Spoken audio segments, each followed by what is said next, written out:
आपला हा लढा सोशल मीडियाच्या माध्यमातून म्हणजे एक सार्कास्टिकली कॉमेडी आणि या सगळ्या गोष्टीतून जे मांडत असतात, त्याच्यानंतर पक्षाची भूमिका त्यांची मांडत असतात, त्याच्यानंतर जे इतर सामाजिक प्रश्न आहेत ते आपल्या सोशल मीडियाच्या माध्यमातून मांडत असतात. असे आपले ओंकार भाऊ पाटील यांना देखील विनंती करतो की त्यांनी 2 शब्द, ही तरुणांची मागणी होती. ओंकार भाऊ, जय महाराष्ट्र. आवाज कडक पाहिजे एकदम, कारण मी फक्त ठरवलं, बायकोला सांगितलं अख्खा सांगून येतो आज. रोज रोज काय त्या व्हिडिओ बनवायचे, एकदाच सगळं सांगून येतो. आता बाकी काय मला ते असं बोलता येत हे सगळे व्यासपीठ, सन्माननीय व्यासपीठ.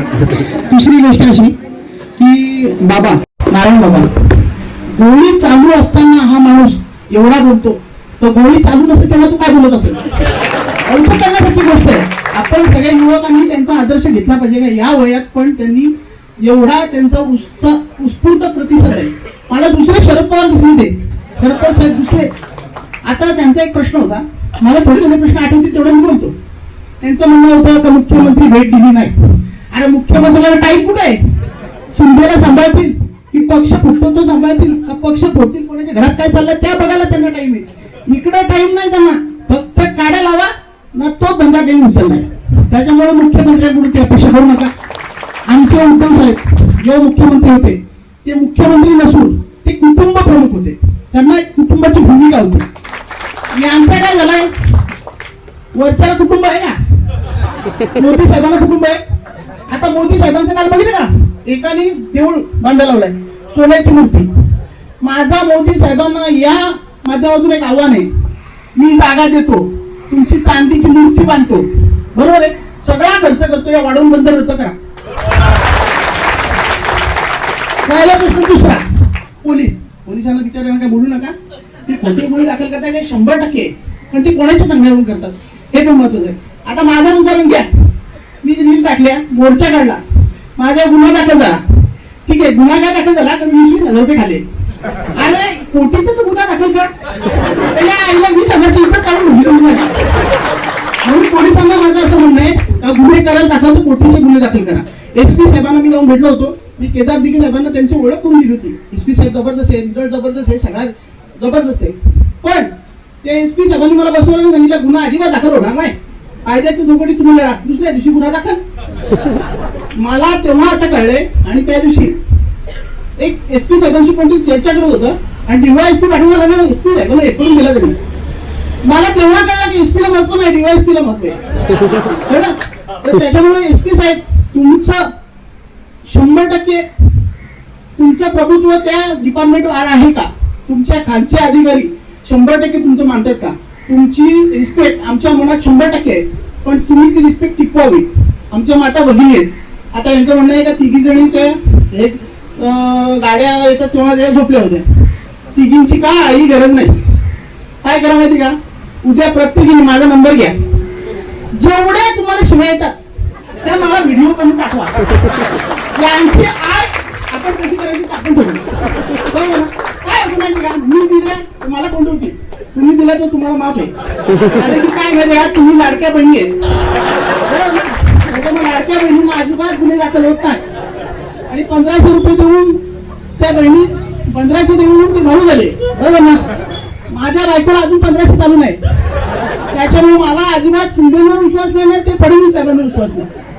आता राहिला प्रश्न दुसरा, तुम्ही खूप चांगलं लढताय, खूप चांगलं आहे, सहभाग घ्या, सहभाग घ्या, 100% पहिल्या दिवसातून सहभाग घ्या. हा माझा मित्र सागर कडू यांनी मला वाढवणची ओळख करून दिली. यांनी ना धामणी आमच्या एक पाण्याचा प्रश्न सांगितला होता, तो बाबांनी पण मगाशी सांगितला की पाणी खडूळ येतं, त्या संदर्भात हा माझ्याशी भेटला. त्यांनी वाढवणला मला बोलवलं, मी साहेबांना बोलवलं, आम्ही भेट दिली. त्याच्यानंतर इथले वाढवण नक्की काय ते कळलं. आता इथे पक्ष म्हणून किंवा कोणी हे म्हणून आलं नाही. मला प्रशासनातल्या एकाने विचारलं, तुम्ही काय ते पक्ष घेऊन जाता तिथं? एवढं पक्ष नाही, माझी सख्या काकाची पोरगी वाढवणला दिली, आम्ही ते दरवेळेला जी पोरगी दिली ती माझी सख्खी बहीण, तर त्यांचं आमचं नातं पक्का भक्कम आहे. जर गेलं नाही तर मेवणा म्हणून मोठी राहतील नंतर. त्याच्यामुळे या वाढवणला विरोध करायला 100% आलेलो. आणि तुम्ही कोणीही घाबरायची कारण नाही, फक्त प्रशासनाला काही प्रश्न आहेत. पहिला प्रश्न, पनवेल पनवेल आणि उरणमध्ये जेलपेटीचा मोठा प्रोजेक्ट झाला, बरोबर ना? प्रशासनातल्या सगळ्या माणसांनी, ते प्रांत काहीतरी रात्री आले होते ना, ते किती वाजता आलेले? 7:30-8. ते रात्रीच येतात, दिवसा यायला तर नाही. तर त्यांची गोष्ट अशी आहे, पनवेल आणि उरण, माझा एक साधा सोपा प्रश्न आहे, तिकडं पण जेलपेटी झाली, तिकडं एक गरीब माणूस दाखवा का त्याची जमीन गेली ना, तो एकदम श्रीमंत झाला, सुधारलाय. तो एक माणूस फक्त स्टेजवर आणून दाखवा, आम्ही लगेच परवानगी देऊन टाकतो. होणार नाही, सगळे बरबाद झालेले. मी फक्त चॉकलेट आहे, तिकडं मेलोडी चॉकलेट वाटतात, इकडून चॉकलेट पण होतात. त्याच्यामुळे मोदी साहेबांवर काही विश्वास ठेवू नका. उद्या मोदी साहेब पण येतील आणि सांगतील तर मी इथं पालघरला चहा विकत होतो, तर ते काही चहा विकत नव्हते, कारण मी पण पालघर स्टेशनला जायचो, साहेब कधी दिसले नाही. आणि राहिला प्रश्न तिसरा, का बंदर 100% रद्द झाला पाहिजे. माझं समुद्रावर मनापासून प्रेम आहे. या समुद्राने मला काय दिलंय ते मला माहिती आहे, पण वस्तुस्थिती अशी आहे, निसर्गाच्या सानिध्यात हे काय झालं माहिती का, ते गाणं काढलं ना, कोकणची माणसं साधी बोली, त्याच्या आईला त्या लोकांनी एवढं सिरियस झालं, साधी बोली समजली, त्याला माहिती नाही कोकणची माणसं काय करू शकतात. हे आपण कोकणचं महत्व त्यांना पटवून दिलं, त्यांना फक्त तिथं पैसा दिसलाय. आणि एक अजून तो विषय आहे, आपल्या इथून लोकप्रतिनिधी ते कशी निवडून आले का माहित नाही, त्यांनी काय सांगितलं की जर वाढवण बंदरची एक वीट रचली गेली, पहिल्या जेसीबीच्या खाली मी झोपी. अरे जेसीबी आला ना, कधी येतो झोपायला? झोपायला यायला पाहिजे ना, आम्ही गेलो झोपून झोपायला हैराण झालो, लोक आमची यायलाच तयार नाही. त्याच्यामुळे त्याला पण विचारून घ्या, तर बाबा लोकप्रतिनिधी म्हणून तुला निवडून दिलं, तर तू कुठे आहे बाबा, ये.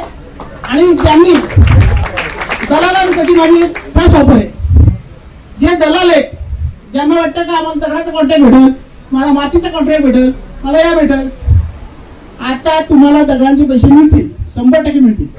पण वस्तुस्थिती अशी आहे, हे दगड तुम्ही आता जेवढ्या पैशात विकाल, ते भैया येतील ना, हे दगड तुमच्या उपटी घालतील ना, तुम्हाला फेकून मारतील. त्याच्यामुळे या बंदर रद्द झालाच पाहिजे, कोणत्याही परिस्थिती झाला पाहिजे. आणि उद्धव साहेब कुटुंब प्रमुख माणूस आहे, 100% तुमची दखल उद्धव साहेबांनी घेतलेली आहे. ठीक आहे, आमच्या गिरीश भाऊंच्या माध्यमातून वेळोवेळी उद्धव साहेबांकडे समन्वय चालू आहे. फक्त सगळ्यांचं म्हणणं होतं, व्हिडिओ बनवतो समोर येत नाही, व्हिडिओ बनवतो समोर येत नाही.